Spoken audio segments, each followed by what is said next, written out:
want to say it's on the order of 20, but if you do the math on like the number of tenure track faculty, how many undergraduates they would need to mentor for each one to have someone with individual attention, it becomes overwhelming really quickly. And I was wondering if you or anyone else had thoughts on how to expand that beyond just working to capacity and working with as many people as possible.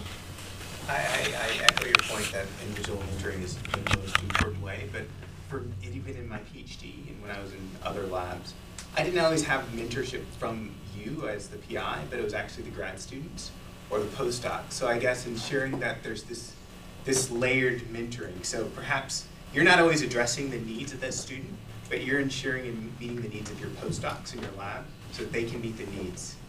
We don't have PhD students or postdocs. So you're like my undergrad where it's just going to be hard. Anyone have an answer? Which will vary, of course. Yeah. You can use master's students. I did. Program. Yeah. Good. You don't have master's students? We have a few programs, but not in the one that I'm in. So we use two things. One are research clusters. So I have about 5 or 6 students who all work together as a team. They start as freshmen, and the senior undergraduate student becomes the main director of that research group, and they meet with me. Becomes more efficient than a one-on-one mentoring approach. And then if you do have postdocs or PhD students, I then provide them training through the college on how to mentor students. So we provide that as a leadership opportunity as well. It doesn't work in your case, but I think the clustered approach to group work does work. Yeah, and I speak even beyond research mentoring, which is more in how to, like you mentioned, how you introduce yourself, how to think about that sort of thing, and that the near-peer approach might be really important. If you start them out as freshmen, they work through for 4 years with you. They become the most senior, almost graduate student, and then they're mentoring the freshmen coming in, and they become a magnet student for anybody else, and they see that as an opportunity. So John, we at LSU adopted undergraduate research as the quality enhancement program of our accreditation. So I wrote this report. We had to consider the question of how would we scale authentic research at an institution of roughly 30,000 students. And what you say is it becomes very real very quickly when you say, well, the European Union with Erasmus hits whatever that number is, 1-2%, 3-5% of students. If we would like in our institutions to hit 30% of our students or 50% of our students, then the mentoring question becomes very, very real. And some thoughts that we had align with one of the things that I heard in this earlier session this morning, which was to co-mentor as ruthlessly and effectively as you can. And co-mentoring can be, as was revealed to me this morning, going out into the Native American communities and getting co-mentorship there. But in an institution like yours, for a really good student, that could be 1 or 2 people that would like to lend their services to compete for that student in graduate school. And that can be a win-win model. It can be, as we have a W.M. Keck Foundation Award, and what we said in the Keck Foundation Award is that we would go out into the industrial community around us, and that's proven to be useful for co-mentors. But it is it's a very, very good question of how to institutionalize and scale up this whole business of mentoring appropriately. And I imagine that UMBC might have thought about this too. May I have a couple of thoughts on the matter as well. The first one is, don't kill yourself, okay? You know, there will always be students who need mentoring, and you just cannot multiply yourself, can't clone yourself, in other words. Find people that are willing to work with you on the problem. And it is an institutional problem. It is not something that you can tackle. Oh, I'm sure you can do a wonderful job and make a career out of this, but if you really want to transform your institution, we need to work with others. And finding perhaps people at the provost level that can work with you or can help you, guide you in the process will be very important. I think there's plenty of literature out there on affinity groups. That's another word for cluster groups that can help you, get some ideas as to how to deal with not just one-on-one mentoring, but mentoring a group of students. Yes. We're also a California State University, and we have the dubious distinction of requiring research in all of our chemistry and biochemistry degrees, requiring research. That seemed like a good idea 25 years ago when our classes were 12 and 20. Now we have 400 majors, and we still have this requirement. Added to that, a large number of those students are going to go into health professions. A lot of people come into the biochemistry or biology to go into health professions. So putting a lot of effort into mentoring everybody is somewhat not a good idea. So one of the biggest things that we found is utilizing things like SACMAS, HHMI, groups that themselves are comprised of senior students all the way down to freshmen. We found that to be very effective. And then the students that do stay in research past their mandatory requirement, they then are better selected for mentors, those research advisors then keep them. But I think making sure we've got a good student support structure, clubs, is really important. Yes, Yeah, I definitely agree with that, and we can talk about that more, especially getting together the NAIR programs, the LSM programs, all of them working together, because we have all of them meet to talk about mutual goals, and then faculty come in and meet and talk about how everyone can help each other. But I wanted to ask a question, particularly to Robert and Christopher and Daniel, because it sort of goes back to some of the things that we were talking about this morning at our table, where we were talking about characteristics and sort of when people were saying, well, you need that characteristic where students are going to be curious and where they're going to be ready for an international experience. And so the three of you, as an example, you're fairly young, and you've lived in other countries, several other countries, right? And so the question is, are there certain things that you think that you had that you would recommend to organizations to say, you know what, these are some things that I learned maybe very early on that organizations should put into play to try to institutionalize, because it can really help to make sure that a larger number of students get these kinds of experiences so that they can be where you are now. That's a great question. And it's hard to say because at one level or one point, there's only so much, you can take a horse to water, but you can't make it drink. Mm-hmm. And if you don't have natural curiosity within you to explore something like this, it's going to be really hard to spark that. And so you have to spark whatever little bit might be out there, and it could be engagement in other areas. It's a little unfair. My father was in the Air Force, and I didn't live in the United States until I was 9. Okay. So I was born in North Carolina, and then at 6 months old, I lived in Asia until I was 9 years old. So for me, it was always kind of a little bit built in. It's a little bit cheating. But, my parents' family, completely middle America, Midlands, Ohio, have no interest. My grandparents have never been outside the United States, have no interest. Mm-hmm. So it's a little bit of that generation. But in terms of encouraging it, I think in today we have a more interconnected and more globalized society, and people are more used to the idea, and we're becoming more and more used to the idea. And I would say just exposure, diversity is and not just diversity within our own country, but also international diversity, and encouraging.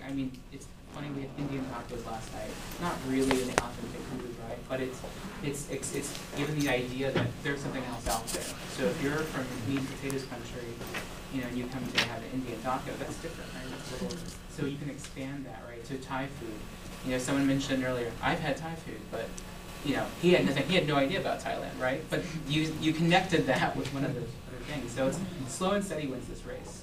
And I think getting student organizations, like your student unions, who do these kind of cultural witness ideas. I think that's a great way to spark encouragement. That's just my personal idea about it.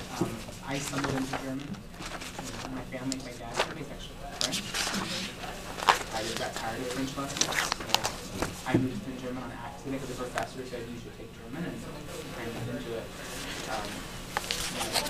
Thankfully, more and more you see now in the high school level, people are taking more foreign languages and things like that, but that's not everywhere. Yeah, because there's some schools that don't offer languages at all. So I think you have to do the slow and steady wins this race, and small exposure to people who don't have that natural curiosity about it. I don't know. That's just. Robert, Dan, that je ne sais quoi, that's what I'm Yeah. looking for. I was going to say, being open to failure and failing fast is something that I've learned in all my little exposures outside the country. Like, the first time I was living in a Spanish-speaking country, and I prepared. I pulled out the dictionary. I was like, all right, I'm going to buy some cinnamon because I'm going to make some cookies for my host family. All I needed to do was buy the cinnamon. So I had everything prepared. I walked down to the grocery store. Got to Lowe's, like, yo quiero comprar. Pucha, olvidé la palabra. I forgot the word for cinnamon. So then I was like, yo quiero comprar cinnamon. And so they're like, oh, okay, yeah. And so they walked me to like the fruit section. Ay, limón! And I was like, no, I'm trying to make. And if you can find that as a funny event, you're gonna be fine in an international setting. So you fail, but you get back up and try it again. And it's the same in science, right? So if you're in a lab, your experiment usually doesn't work the very first time. If you're in business, maybe the deal doesn't go through the very first time, but that failure doesn't prevent you from continuing to go forward, that resiliency. And I guess if there's a way where when you're selecting students to do overseas experience, you're not as concerned with their GPA. You're concerned, oh, well, the kid got a 70 on that first test. They worked really hard and got an 85 on the next test. This is a kid who's they're gonna learn from that mistake and move forward. So you combine that with curiosity and a desire to get over failure, I think you got a good candidate. That's what I would argue. You've never failed so hard as whenever you failed to read the bus schedule appropriately or the train schedule, and it's midnight, it's 10 p.m. on a Sunday, and how are you going to get back home because you're 30 miles away from where you should be, and you Just wait for the 5:30 train. Yeah, exactly. You either take the late night bus or the first one, and it's these sorts of, oh, I may have slept on a bench for 4 hours in the train station last night. Look, that gets you really motivated to do better the next time. But being allowed to fail, I think, is an interesting point, right? Because there are a lot of students who are doing experiments in the lab for the first time.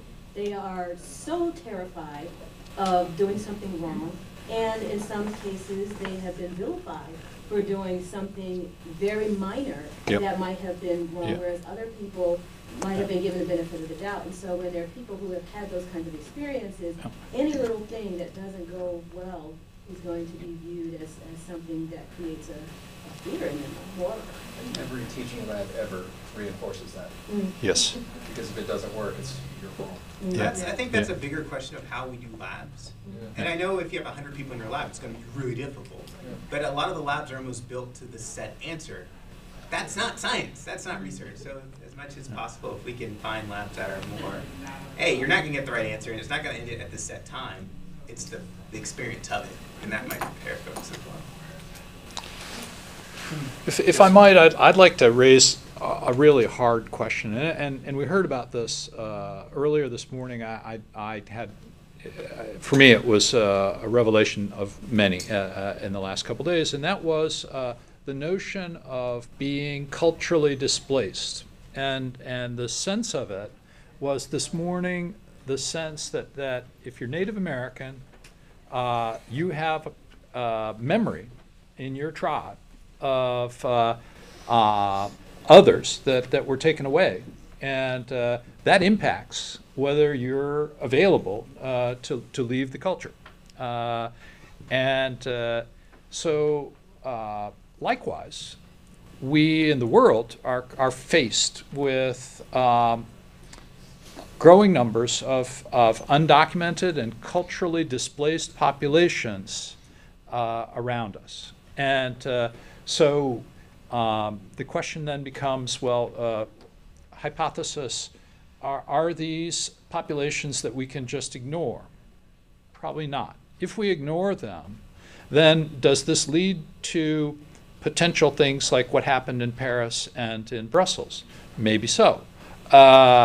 If we ignore them, does it lead to the kinds of things that are happening in the favelas in Brazil that are changing society because disadvantaged, displaced people are being ignored? We can't ignore them.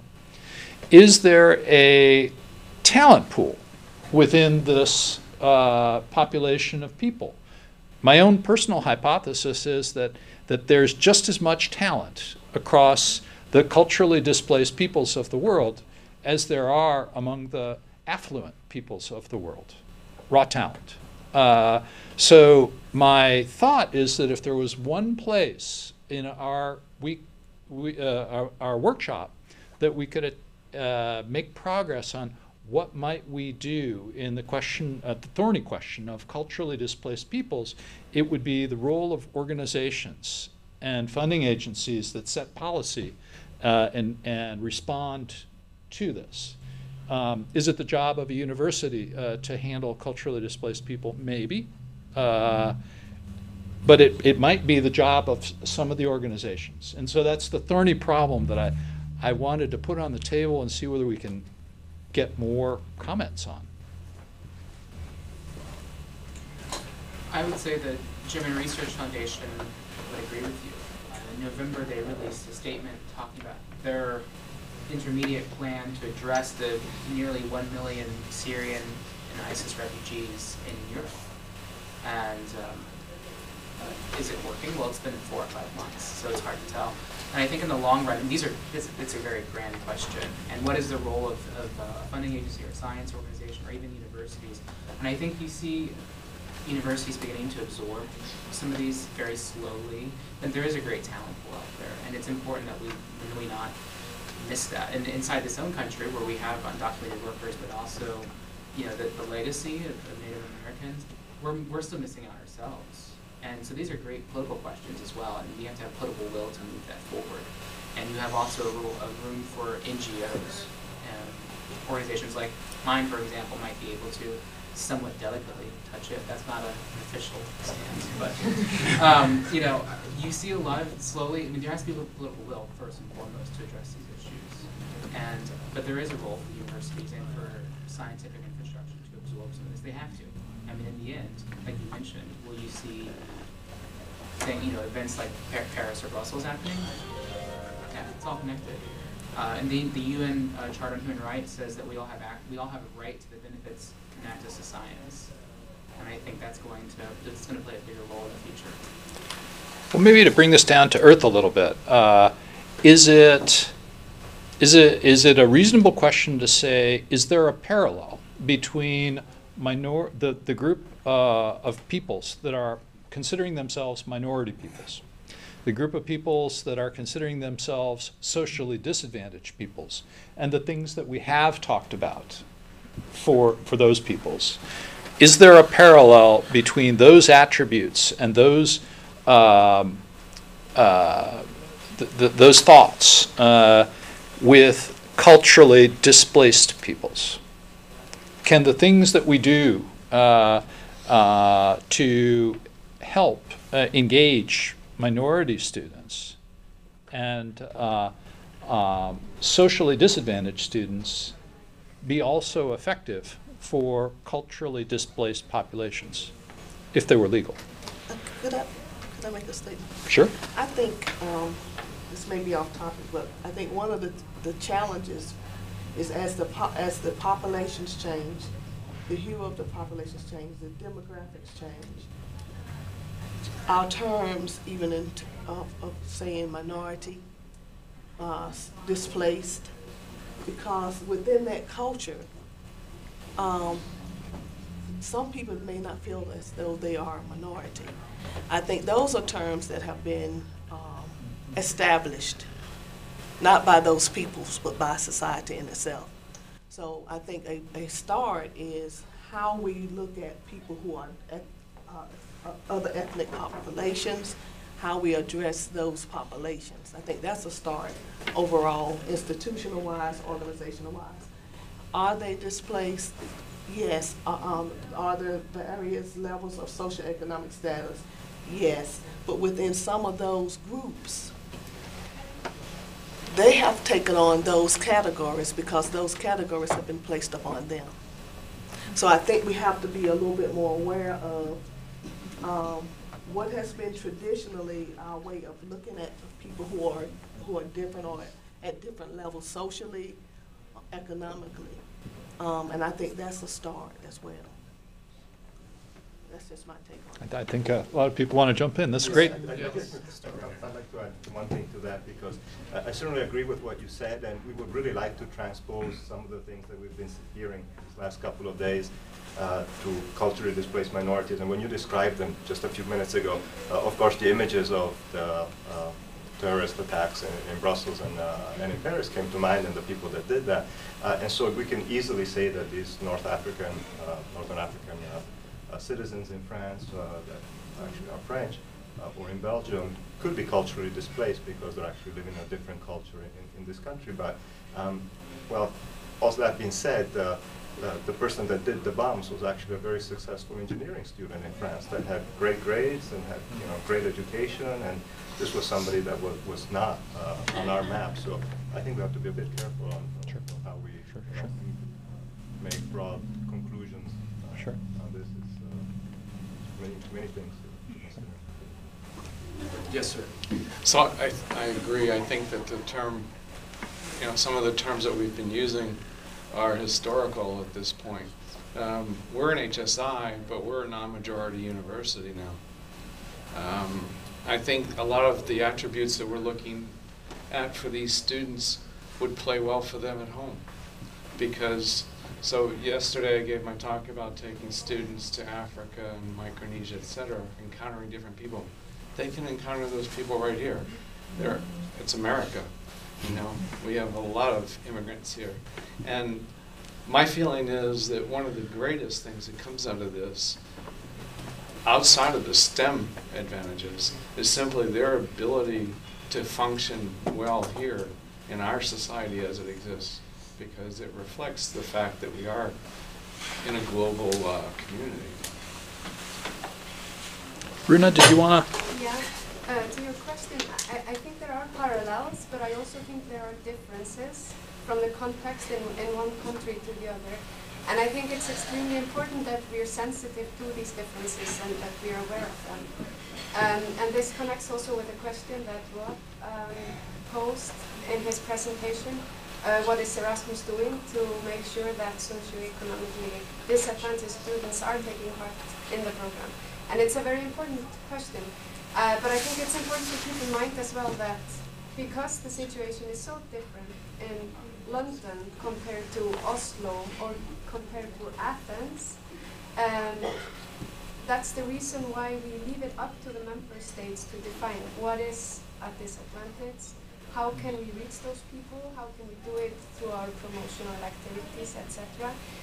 This they report to the European Commission, and then it's our role to give them the support or advice to reach those objectives. But what is common to Europe is the unprecedented flow of refugees from the Middle East. And this is something that has been extremely important in the Brussels discussion, how we can support refugees that are coming to Europe. And higher education definitely plays a really, really important role here, because we have to find ways how to recognize the education that these people have already gotten from home, and many of them are highly educated people, and it's so important that we give them the opportunity to continue on that road in Europe. So that's a priority. And then the issue of social inclusion, which is a different issue. How can we combat racism? How can we prevent people from being radicalized? So this is, and I think in this case, mobility plays a key role. The personality traits that we have been talking about, being interculturally sensitive, being adaptable, being tolerant, all of this plays a role when it comes to bringing up students or equipping students with the intercultural skills that they need for a more tolerant and for a more socially inclusive society. Yes, sir. Just to lend a little background to what the lady was saying here is